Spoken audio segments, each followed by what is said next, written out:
Hi, it's Dorothy guiding with Scrapbooking Quebec. This week I'm joining the Punched Out Thursday to Die For collaboration. We share ideas every Thursday on what to do with your punches and your dies. I'm going to put links to Ronnie's, Kathy's, and Krista's channels below, so be sure to check out what these ladies are up to this week. I'm going to be creating a really simple and quick page and embellishing it with punch art. And the punch art is made with basic shapes, super easy. Here's the paper I'll be using. It comes from the Simple Stories Winter Cottage collection, along with some alphas from Simple Stories. And here are the tools that I'll be using. I have punches, dies, as well as a homemade tool. And I'll talk about this throughout the process, but I will put a list of all the tools I use in the description box below in case you're interested. Now you're about to see what I have on my desk. I prepared a frame style foundation in advance with 3 sheets of paper, and I gutted 2 of them. And there is a tutorial on my channel where I do that, so I will link it up below. I matted my 2 photos. That's the paper that came from my foundation page. And those are 3 sheets of printed paper from that Winter Cottage collection. And I have a handful of cardstock because I will be doing some punch art. There's a tray full of small bits and pieces and my basket full of tools.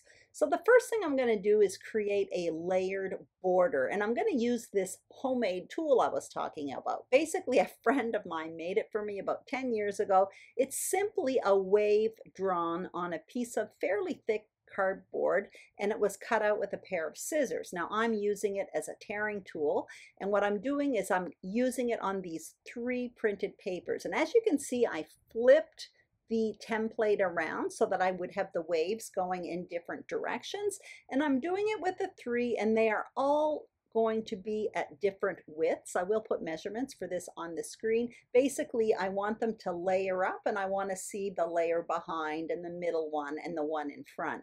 I'm trimming the biggest one, the one in the back, down to 4.5 inches at its largest point, the middle one at 4 inches, and the front one, the most narrow one, at 3.5 inches. So I'm adhering all of these 3 pieces together, and what I'm doing is putting the adhesive on the sides and on the bottom. I'm leaving the tops free because I am going to be tucking in photos and journaling boxes and embellishments.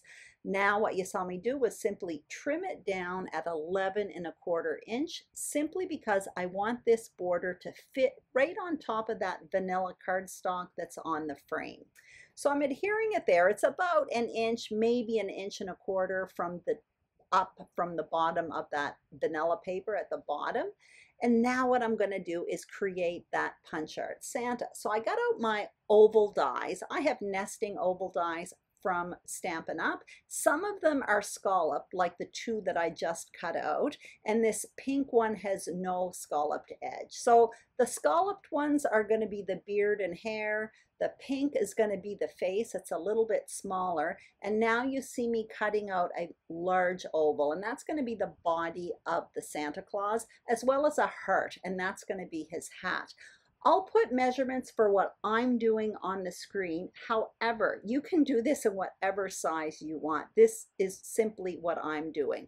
Now what you see me doing is taking that smaller oval, and I placed it on top of one of those scalloped ovals that are a bit larger, just to make a scoop out of it. That's going to be his beard. You'll see that later on. And now I got out these stitched star dies from Stampin' Up, and I'm cutting myself out 3 gold stars. I'm not going to put those on the page until the very end. It's going to kind of create a visual triangle.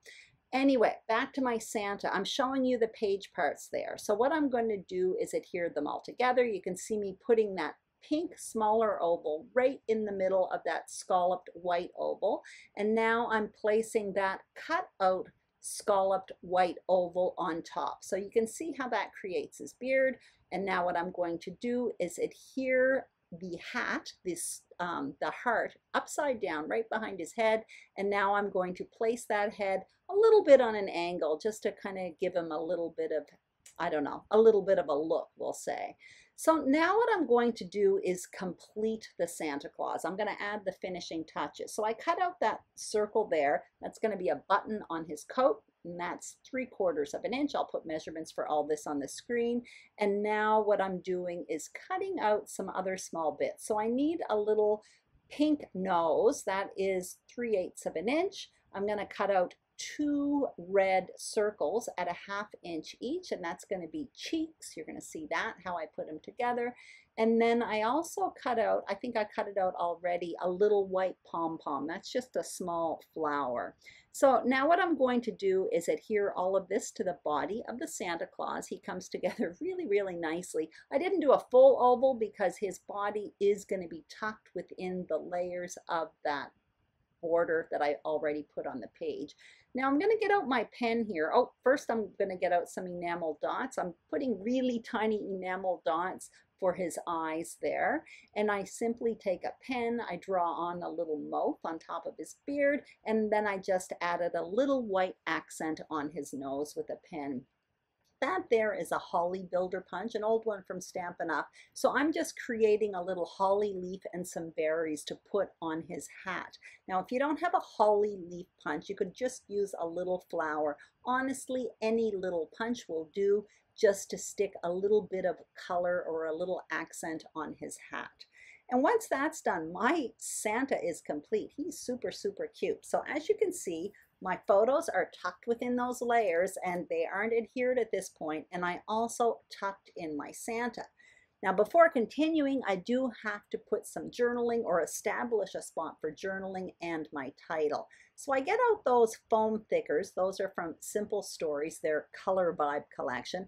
And I'm going to simply put the title along one of those waves. It's so magical. I'll stop the film and continue. And now I have to make my journaling spot. Now, normally I would have used tags, but I'm really into these new dies that I got. They're planner dies by Elizabeth Craft Designs. That's what you see me using right now. It's like for planner pages, but I bought it. I absolutely love it, and I've been using it for layering and for journaling a whole bunch lately. I got this at the Scrapbook Nerd online shop in Canada. I get a lot of stuff there, and they have all these planner dies, and finally I broke down and bought one, and I'm so glad I did.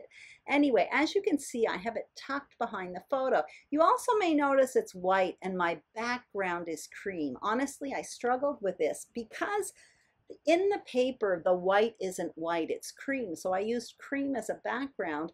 But to me, a cream beard on Santa just didn't seem right. So I put white on him, and I'm just simply repeating that white on the journaling box. Honestly, I wasn't sure at this point, but in the end, when I got my journaling all there, I was happy with it. I think I'm happier with it than I would have been had I used a cream planner page. Right now, what you see me doing is simply placing those stars around, and I just make a triangle around the page, and the one I put there towards the bottom right, I put that one with foam adhesive just to add a bit more dimension. And now what you see me doing is simply creating a reinforcer for that tag on that planner page, and I used a hole punch and a 3/8 of an inch circle punch to create a ring. I often do that at the very end because I may need a hit of color, and in this case I did need another hit of red to create a visual triangle with the red, so I'm glad I waited until the very end. I also added a little sticker in the tab on that planner page, and that is it. I hope you enjoyed this video. If you did, I'd appreciate it if you gave me a thumbs up. If you haven't subscribed to Scrapbooking Quebec, I'd love it if you did. Also, be sure to check out the other ladies. Their links are listed below. Have a great day, and thanks for watching. Bye-bye.